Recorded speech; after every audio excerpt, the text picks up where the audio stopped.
और आज इस पवित्र दिवस पर अस्पताल में जब मरीज जाता है तो कायाकल्प होकर के बाहर आता है,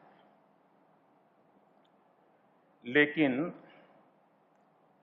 अस्पताल का ही कायाकल्प हो ये बहुत कम होता है।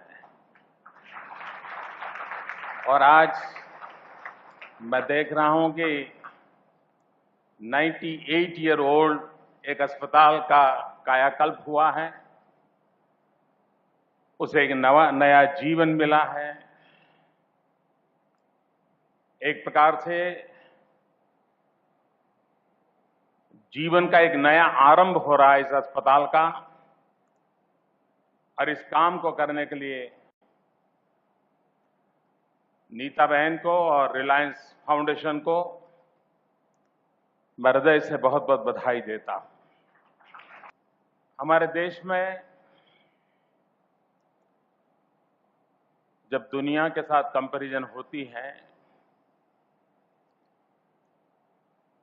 तो आरोग्य के क्षेत्र में बहुत सी बातें ऐसी हो जिसमें हमें शर्मिंदगी महसूस करनी पड़ती है। आज भी हमारे यहां जन्म के साथ मरने वाले बच्चों की संख्या बहुत चिंताजनक है। प्रसूता माताओं की मरने की संख्या बहुत चिंताजनक है।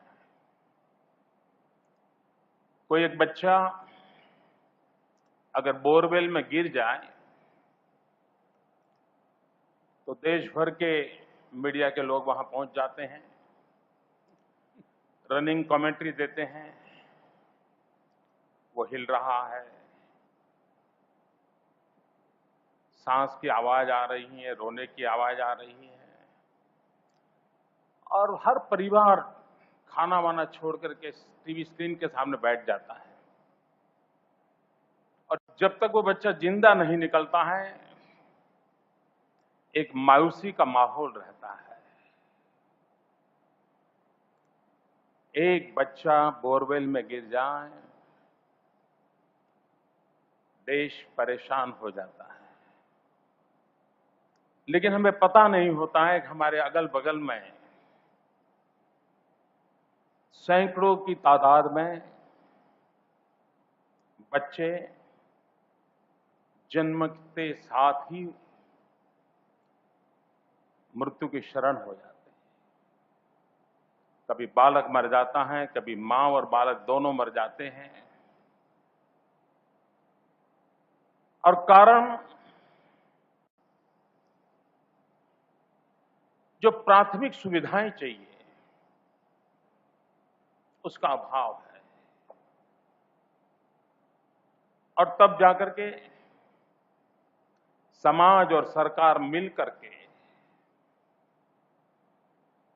इसे हम प्राथमिकता देकर के गरीब से गरीब व्यक्ति को आरोग्य की सुविधाएं कैसे उपलब्ध हो उस दिशा में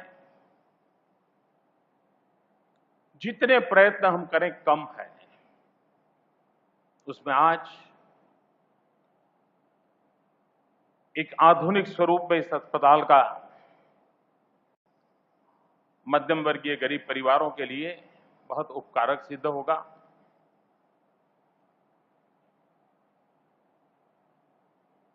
आज मेडिकल साइंस का रूप बहुत बदल चुका है और आने वाले दिनों में बहुत तेजी से बदलने वाला है। धीरे धीरे डॉक्टरों की एक्सपर्टाइज मेडिकल इक्विपमेंट ले रहे हैं।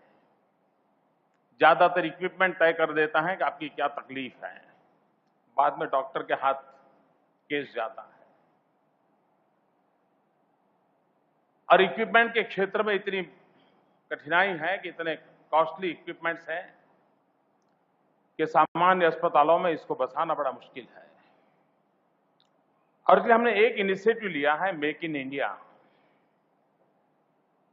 क्यों न हमारे देश में मेडिकल के लिए आवश्यक जो इक्विपमेंट है,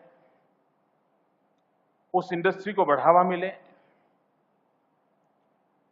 फॉरेन डायरेक्ट इन्वेस्टमेंट आए और हमारे देश में इस प्रकार के साधन मैन्युफैक्चर होते हैं तो दूर दरार गांवों तक बहुत कम खर्चे में इन व्यवस्थाओं को उपलब्ध किया जा सकता है। आज के इंफॉर्मेशन टेक्नोलॉजी के युग में टेलीमेडिसिन के माध्यम से एक्सपर्ट ओपिनियन के लिए कहीं दूर दरार क्षेत्र में भी, पहाड़ों में भी रहने वाले व्यक्ति को भी अगर ये नेटवर्क के साथ जोड़ा जाए तो अच्छे से अच्छी सेवा उपलब्ध की जा सकती है। भारत सरकार ने एक डिजिटल इंडिया का बेड़ा उठाया है। उसका मूल जो फायदा होना है वो एक टेलीमेडिसिन के माध्यम से गरीब से गरीब पेशेंट को अच्छी सुविधा कैसे मिले और दूसरा गरीब से गरीब बालक को अच्छी शिक्षा कैसे मिले। और आज की टेक्नोलॉजी के माध्यम से ये संभव हुआ है और उस दिशा में हम प्रयास कर रहे हैं और आने वाले दिनों में जरूर उसके अच्छे परिणाम मिलेंगे। आरोग्य के क्षेत्र में ये माना हुआ है कि प्रिवेंटिव केयर हम कितनी करते हैं उस पर ही हमारे आरोग्य की संभावनाएं रहती है। बीमार होने के बाद ठीक होने में खर्चा बहुत ज्यादा लगता है, लेकिन बीमार न होने के लिए बहुत कम इन्वेस्टमेंट होता है। लेकिन वो कम इन्वेस्टमेंट में हमारी रुचि कम रहती है। व्यक्ति के जीवन में भी प्रिवेंटिव हेल्थ केयर के विषय में जितनी कॉन्शियसनेस चाहिए, जितनी अवेयरनेस चाहिए और जितनी सुविधाएं चाहिए, अगर व्यक्ति को पीने का शुद्ध पानी मिल जाए तो भी हेल्थ सेक्टर में बहुत तेजी से सुधार आ सकता है। पीने का शुद्ध पानी, मेरा अपना अनुभव बताता हूं। आप लोगों ने आज से 10 साल पहले साबरमती नदी देखी होगी तो, और किसी बच्चे को कहा जाए कि साबरमती पर ऐसे लिखो तो वो लिखता था कि नदी में बालू होती हैं, सर्कस के टेंट लगते हैं, क्रिकेट खेलने के लिए अच्छी जगह होती है, क्योंकि उसे मालूम नहीं था कि वहां पानी होता है, नदी में पानी होता है। वो साबरमती के तट पर रहने वालों को पता नहीं था। जब उसको नर्मदा नदी के पानी से जोड़ा गया और साबरमती नदी को जिंदा किया गया, रिवरफ्रंट बनाया गया, दुनिया की नजरों में तो इतना ही है कि वाह, रिवरफ्रंट बहुत अच्छा लगता है, हिंदुस्तान में पहला रिवरफ्रंट बना। लेकिन उसका जो और उपयोग हुआ, उसके कारण रेन वाटर हार्वेस्टिंग हुआ, ये पानी का सिंचन हुआ, जो नर्मदा का पानी आया, वाटर टेबल ऊपर आए। पूरे शहर के जो वाटर टेबल ऊपर आने के कारण म्युनिसिपल कॉर्पोरेशन का बिजली का बिल पर ईयर 15 करोड़ रुपए कम हो गया, तो वो और खुश हो गए। अब ये लोगों की नजर में तो है, ये वाह पानी आया, अच्छा लगता है, जरा शेयर करने के लिए ठीक लगता है।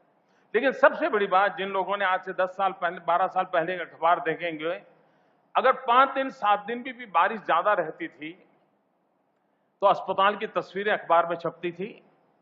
पेशेंट्स के लिए जगह नहीं थी, वहां की कॉरिडोर के अंदर पेशेंट पड़े हुए हैं और एपिडेमिक का हाल बन जाता था। गरीब परिवार को सबसे बड़ी मुसीबत होती है, अगर ज्यादा गर्मी हो तो गरीब मरेगा, ज्यादा ठंड हो तो गरीब मरेगा, ज्यादा बारिश हो तो गरीब मरेगा। सारी मुसीबतें अगर किसी को झेलनी पड़ती है तो गरीब को झेलनी पड़ती है। और गरीब जब बीमार होता है तो एक इंसान बीमार नहीं होता है, गरीब बीमार होता है तो पूरा परिवार बीमार हो जाता है।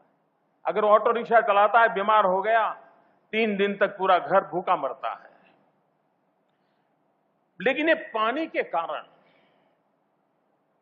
वाटर टेबल ऊपर आने के कारण शुद्ध पानी की संभावना पैदा हुई, फ्लोराइड से मुक्त पानी मिलने की संभावना हुई। 10 साल में एक भी एपिडेमिक का अनुभव अहमदाबाद ने नहीं किया था। कहने का तात्पर्य यह है कि शुद्ध पीने का पानी, इस पर हम जितना बल दें वो आरोग्य के लिए, और ज्यादातर हमारे यहाँ बच्चे। Today, on behalf of the Reliance Foundation, I make to you two commitments.